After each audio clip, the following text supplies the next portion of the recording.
everyone. That was so hi everyone, welcome back to a vlog. If you can't tell, I'm not in my normal room. Crazy, right? I am in the Netherlands, finally. It's been a dream to be here. I'm currently staying with my aunt until my semester starts in February, and I'm so excited just for the inspiration to come out through this trip. I am editing that Japan vlog because I actually went to Japan before coming here, so that is working through. It's taking a while, so please be patient. I'm so excited for that vlog though. But anyways, today is a bit of a brainstorming vlog. I had actually recently watched Rachel's new video, which was so good. I loved her editing in that video. Anyways, and that video is like literally my favorite type of video, where it's kind of like a vlog but a process sort of video where you talk about what you're doing and you talk about your ideas through the camera and you read some of your stuff, and it's basically just taking you guys along on like a little writing session in my life. But before we get onto the vlog, I want to give a huge shout out to BetterHelp, who is the sponsor of today's video. If you guys haven't heard of BetterHelp, BetterHelp is an amazing online platform that provides online therapy sessions and health-like services straight to you. BetterHelp makes it really easy for you to be connected to a licensed therapist who is trained to give unbiased feedback and advice for you and whatever you're going through and your circumstances, your problems. They will listen to you. Of course, reaching out to family or friends is sometimes a really good option. Sometimes the problem is your family or friends. And it's also really good to talk to a stranger who really gives unbiased advice because they're separate from you in your life. And that's why BetterHelp might be a perfect fit for you. Starting therapy is sometimes really scary and you might be really confused. But if you've thought about starting therapy, I really do encourage BetterHelp. BetterHelp makes it really stress-free and easy for you to be connected straight away. The one thing I really adore about BetterHelp is the fact that you can connect with your licensed therapist through video call, text, or calls. Like, this is really good if you want a mix of both. So if you want to jump on this opportunity, it's super easy to do so. All you gotta do is fill in a really quick questionnaire. This will help BetterHelp assess your particular circumstances and specific needs in order to match you to a therapist who will actually be best suited for you, if that makes sense. It's kind of like a dating sort of sim where you're connected to the one that suits you best. And in most cases, you'll be matched within 48 hours, which is super quick. So if you need help straight away, BetterHelp is able to do this for you. And the best thing about BetterHelp, again, it's sort of like a dating thing, is that you don't need to be attached to them. Like, you can break up with them. You can go to another therapist without any cost. Right now, over 4 million people use BetterHelp. I encourage you just to fill out that questionnaire just to kind of have it there so you're able to pursue something that's good for you, especially in this time. At least traveling from Australia, I realized that winter is a thing because in Australia we have no seasons. So like winter depression and stuff like that, a lot of my friends have a lot of winter depression and just like how the weather really influences your mood and state. So if you're struggling with that, BetterHelp is there for you. So make sure you click the link in the description because it will help me out so much and also you out a lot. And if you also click that link, you do get 10% off your first month with BetterHelp. So I really encourage you guys to check that link in the description and fill out that questionnaire so you can get help as soon as possible. Anyways, thank you so much BetterHelp for sponsoring this video. Let's go ahead and get on to the actual vlog. Let's go. Anywho, of course, today we're going to be doing a bit of a writing vlog, a bit of a writing process, where I'm literally going to be just brainstorming out loud to y'all and telling y'all the plot of my book, basically. And this is Project Samson, if you haven't been up kept on my channel. And I've been using Milanote to brainstorm this project, which has been so fun. I love Milanote so much. I actually recently shared a little post on my Instagram that had to do with the quotes of my book, or convincing you guys to read my books, and one of the quotes of Project Samson that I shared was this one: "I saw the end of the world and in the center of it was a boy." And a lot of people liked it and I was like, slay. And the last update I had on this project was a little breakthrough that I had where I basically started to think about another project in which I started to write, and now I'm diverging and converging those two different ideas together. So hence the story has morphed into a very much dystopian, kind of dystopian. There's literally like time traveling forests, there's like a cursed tree house, there's an old laboratory where they literally tried to experiment on patients to make them angels, basically. As I said in my last vlog, please go watch it. I'll link it up there where you can watch it after this video. I talked about birds and how birds are very much influenced a lot of my projects. And in this case, the sort of writing that I've done, the sort of ideas that I've had regarding the sort of start of this project and the end of the world, since this is kind of like a post-apocalyptic story where birds have to do with it. And it reminds me so much of Hitchcock's, is it Hitchcock? What's that? Yeah. The Birds, which is a horror mystery film that my sister showed me for some reason. She showed the whole family and we were scarred. There's like a scene where there's this guy in like the corner and his eyes are literally poked out by birds. So maybe that influenced my obsession slash fear of birds. Who knows? But I'm gonna be doing some writing right now and just kind of figuring out the plot. And what I like to do in regards to themes is to really think about what my book is about and basically just imagine really cool scenes and really cool dialogue pieces that I can fish from my story. This is a brainstorming technique I've recently been doing where, yeah, you basically create quotes that you think future readers will quote from your book, basically. So let's go ahead and do some writing.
There's so much going on right now. So basically I want the end of the world to be in like, I don't even know when, like the 1960s, around that time. It's not dystopian in the sense of they go to the future.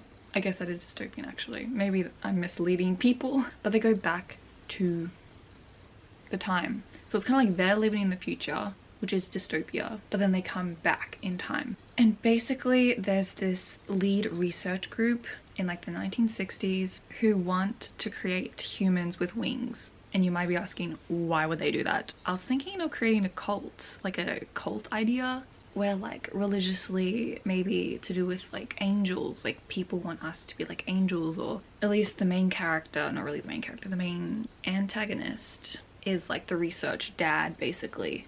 And he is so obsessed with like wanting to critique creation in order to make us have wings, and he experiments on his son, his little son. And I was thinking, like, how could they do that? Wouldn't it be cool if they somehow went back in time to change the genes of when birds separated from mammals, and then that's how they ended up evolving into, like, you know, wings. And that's where he sends his son maybe somehow back to that time to inject his genes. So then there's like two of him.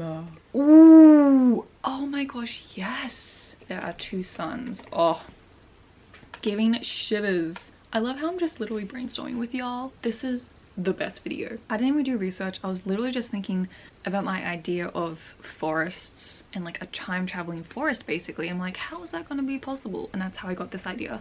So basically come up with outlandish ideas and then try to make them possible and make them possible for the plot.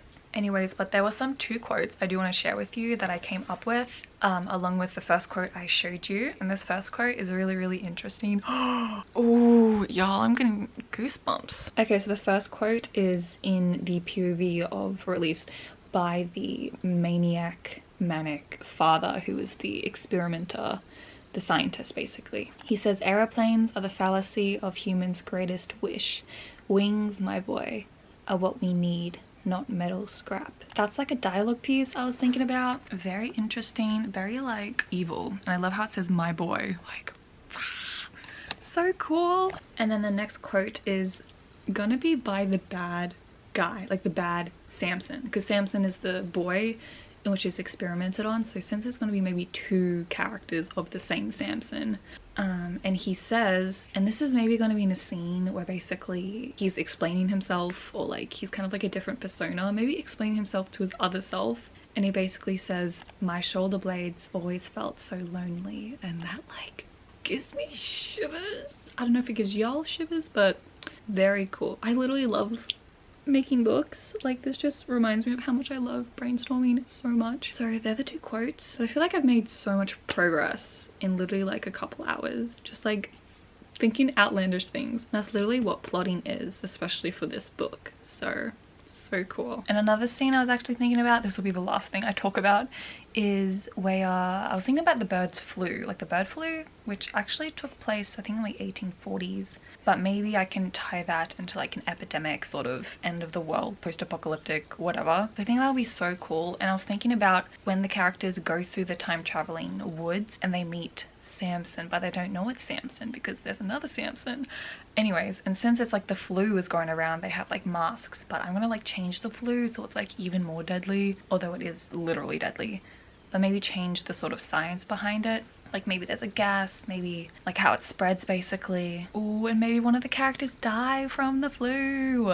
I love characters suffering. Anyways, I really want a scene where they go through the time traveling woods and then they meet Samson, who basically grabs them and like takes them to his bunker. So then there's a new character who's actually Samson. I love how the story is progressing, and just like he knows what's happening because he has this evil dad, but does this evil dad still, is he still alive?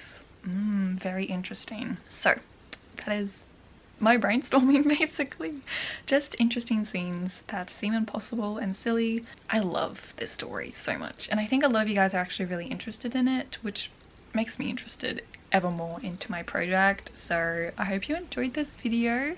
Anyways everyone, thank you so much for watching this video. If you want to check out more Samson content, I'll have the vlogs linked in the description and hopefully in the iCard if I remember. Please definitely go check out BetterHelp if you've been feeling low down during this time, since it is the start of the year and sometimes people's mental health, my mental health, is not the best because of all the pressure and everything. But I hope you guys are truly doing well. Click the link in the description if you're thinking about starting therapy today, and do it with BetterHelp. But I love you all, and I hope to see you in my next writing video. Bye!